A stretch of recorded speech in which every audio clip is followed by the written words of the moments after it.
ఇంత వయసు వచ్చినా మీ నాయన బుద్ధి మారలేదన్నమాట. ఇంకా మారదండి. నీకేం భయం లేదు పోవా, అదంతా నేను చూసుకుంటాను. అలాగే డాక్టర్ గారు, మీ మేలు జన్మలో మర్చిపోలేండి. ఇందులో మేలే ఉందో ఈ ఫ్యామిలీ డాక్టర్ని, పైగా మీలాంటి యువ దంపతులు హెల్ప్ చేస్తే నాకు ఎంతో పుణ్యం ఉంటుంది. అవును డాక్టర్ గారు, నేను వస్తాను.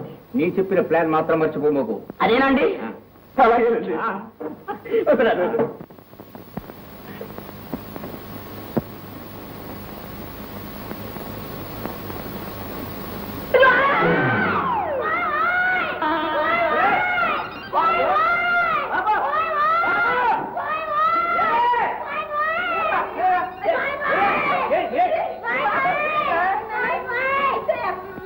బాబు పిచ్చియా పిచ్చి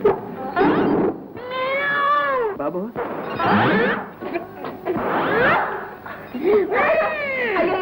నా బిడ్డలు అయిపోతున్నాడు. మోసైతే నోటమండి వస్తుంది, నీళ్ళు వస్తున్నాయి.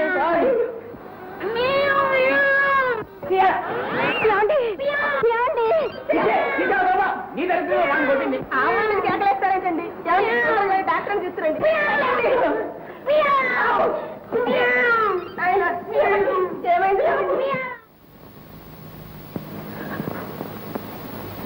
ఏం డాక్టర్ గారు, ఏం పర్వాలేదు? వాడు పుట్టినప్పటి నుంచి ఇంతవరకు ఏ జబ్బు ఎరగడండి. ఇవాళ అకస్మాత్తుగా ఉన్నట్టుండి ముంచుకొచ్చింది. భయపడకండి, తగ్గిపోతుంది. బాగా నిద్రపోయింది. బాబు గాలి సంబంధం ఏం కాదు కదా? అదేం కాదు, చెప్తానండి.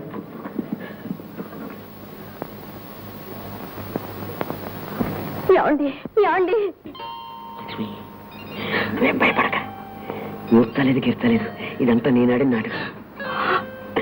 అవును, ఈ రోజు నుంచి మన ఇద్దరం చిలకా గోరింకల్లాగా నేల మీద ఎగరొచ్చు, ఆకాశంలోనే ఎగరొచ్చు. చిన్న వయసు కాబట్టి పర్వాలేదు.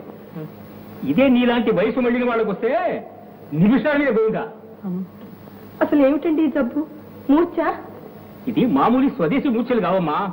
ఓ ఇండియా అనే వ్యాధి ఆటం బాంబులంగా జపాన్ లో పుట్టింది, ఇండియాకు వచ్చింది. పైగా అంటు వ్యాధి కూడాను. అయ్యో బాబు, అయితే ఇంట్లో అందరినీ చుట్టుపెడుతుంది ఏమిటి? జాగ్రత్త లేకపోతే అంతే. అదే మీకు అంటుకుంటే నన్ను పిలిచేలోగా అడి కట్టాల్సిందే. ఇప్పుడు ఏమిటండి చేయడం డాక్టర్ గారు? రోగిని గదిలో పెట్టి బయటికి రానియకూడదు. ఎప్పుడు ఒక మనిషి రోగి పక్కనే ఉండాలి. అంటు వ్యాధి అంటున్నారే? అయితే ఏమండి, నా బిడ్డ దగ్గర నేనుంటాను. అయ్యో రామా, వయసు మళ్ళిన వాళ్ళకి వ్యాధి వస్తే వైకుంఠ యాత్ర అంటున్నారే. ఏమండి డాక్టర్ గారు? సందేహం లేదు.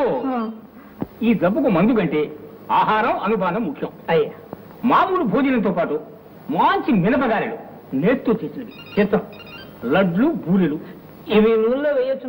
పానకాలు ఆవు నెత్తో చేయాలయ్యా. చిత్తం చిత్తం చిత్తం చిత్తం.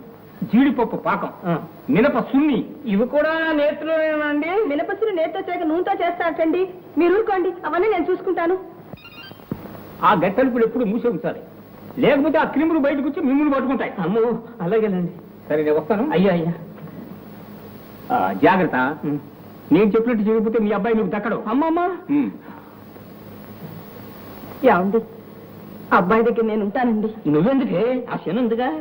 ఎవరు? లక్ష్మి? అవును, డాక్టర్ గారు అంటువ్యాధి అంటున్నారుగా. ఆ వ్యాధి ఏదో దానికే సోకితే దరిద్రం వదిలిపోతుంది. మన అబ్బాయికి ఒక మంచి సంబంధం చూసి చేసుకోవచ్చు. రామరామ. రామలేదు ఏమలేదు, నర్మయ్య నువ్వు. అమ్మాయి లక్ష్మి. మావయ్య. ఇలా రమ్మ, వెళ్ళరా. ఏమిటి మావయ్య? విన్నావుగా అమ్మా డాక్టర్ గారు చెప్పింది? విన్నాను. రాత్రింబవళ్ళు నీ భర్త దగ్గరే ఉండి సతీ సావిత్రిగా నీ మాంగళ్యం నీవే కాపాడుకోవాలి. అలాగే మావయ్య. పోయి తలుపు చూసుకోమ్మా. అబ్బాయి జాగ్రత్తమ్మా. లక్ష్మి,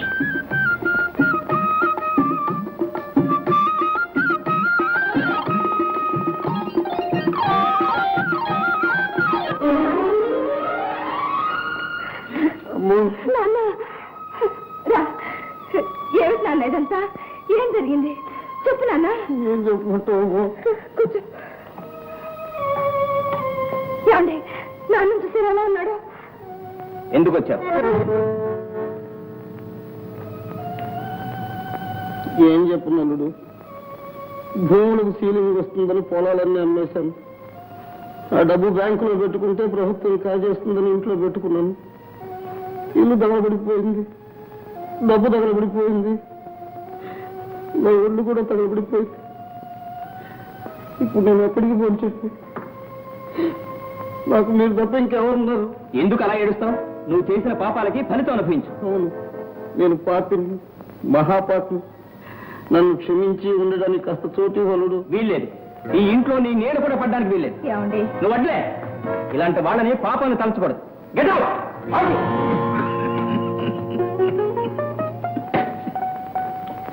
ఏమిటది?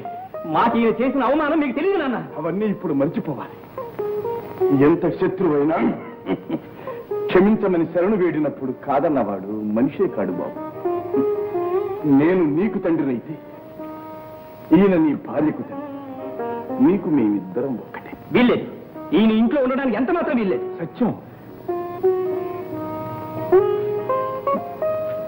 ఆయనకు స్థానం లేని ఇంట్లో నాకు స్థానం లేదు. పదండి పాపారావు గారు, లోపలికి వెళ్దాం. మాస్టర్, నన్ను క్షమించండి. పాపారావు గారు, మనల్ని అందరినీ క్షమించేవాడు ఆ భగవంతుడు.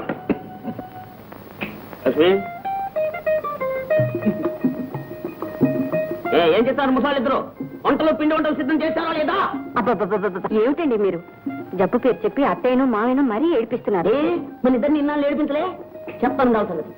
అమ్మా అక్కలి, అమ్మా అక్కలి. అయిపోయింది బాబు, తెస్తున్నాను. ఇంకెంతసేపు అండి? అతను ఆకలితో అల్లాడిపోతున్నాడు. త్వరగా కానివ్వండి, ఆలస్యత మూర్తం మళ్ళీ వస్తాయేమో. ఈ పిండి రుబ్బలేక ఆ ముహూర్తం నాకు వచ్చేటట్టుంది. ఏమిటోనండి.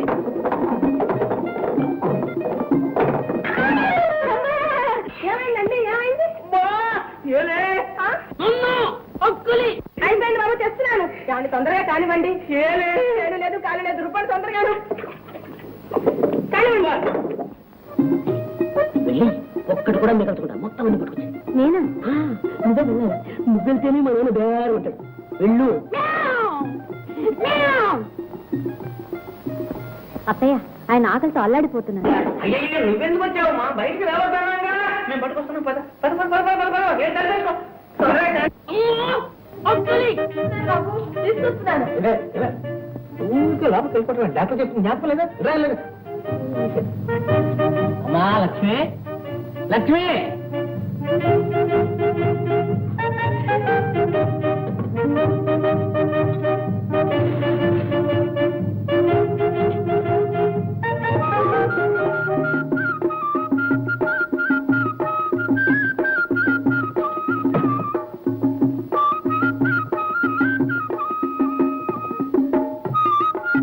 రే నాయనా పిచ్చయ్యా, ఆ గారెలు లడ్డూలు అవి ఎలా ఉన్నారా? పర్వాలేదులే. ఏమిటి గాడు లేడు మరి మాత్రమే ఉన్నాయి. సరే నేతలు ఏమన్నా కలిసి కలిసిందా? నిలవేంటి? లేదురా, మన ఇంట్లో అవునాయే. ఒళ్ళు దగ్గర పెట్టుకుని మరీ వండుతుంది.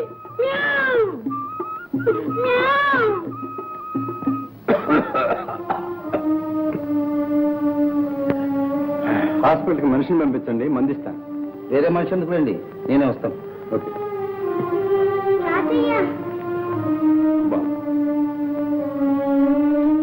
దగ్గు ఆయన చంపేస్తుంది. దాంతో మాకందరికీ సత్యంత పని అవుతుంది. కంటి మీద కొనుక్కుంటేగా. పర్వాలేదు, ఈ మందు తీసుకెళ్లి వాడండి, తగ్గిపోతుంది. అవును, క్షయ కాదు కదా? చచా, అదేం కాదు. మొక్కిన వరమీని వేల్పు. మావయ్య, జావ తాగారా? తాగానమ్మా. పొద్దున్న నేను ఇచ్చిన ఉత్తరం పోస్ట్ చేయించావా? చేయించాను మావయ్య. బాబు, తాతయ్యని విశ్రాంతి తీసుకొని మన కిందికి వెళ్దాం. ఇక్కడే ఉంటాను. చెప్తుంది తిని ఎక్కడ రా. పర్వాలేదులే, ఉండదు అమ్మా. బాబు నా దగ్గర ఉంటేనే నాకెంతో మనశ్శాంతి. ఏం బాబు ఏది? చెప్పు బాబు. మోహరమున మోహరమున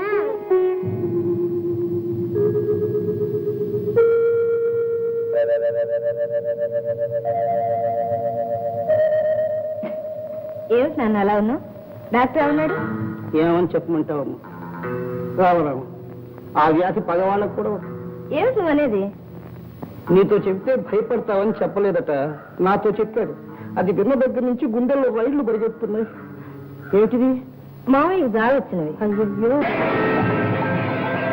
ఏమిటి నాన్న ఇది? ఏమిటని అడుగుతున్నావా? మీ మామయ్య ముట్టుకున్న సామాన్లు ఎవరు ముట్టుకోకూడదు. మీ మామయ్య బట్టలు ఎవరు తాకూడదు. మీ మామయ్య ఉన్న గదిలో గాలి కూడా ఎవరు పీల్చకూడదు. అసలు విషయం చెప్పకుండా మీ మామయ్య జబ్బు ఏమిటో తెలుసా? ఏమిటి? క్షయ. క్షయ? అవును, డాక్టర్ నాతో చెప్పాడు. విన్నావా దగ్గు?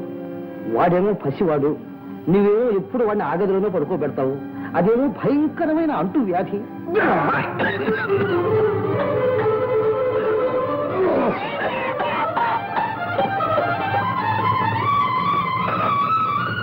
బాబు రా. నేను రాను.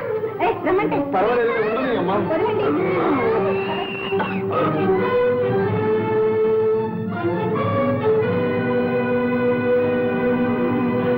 మనసే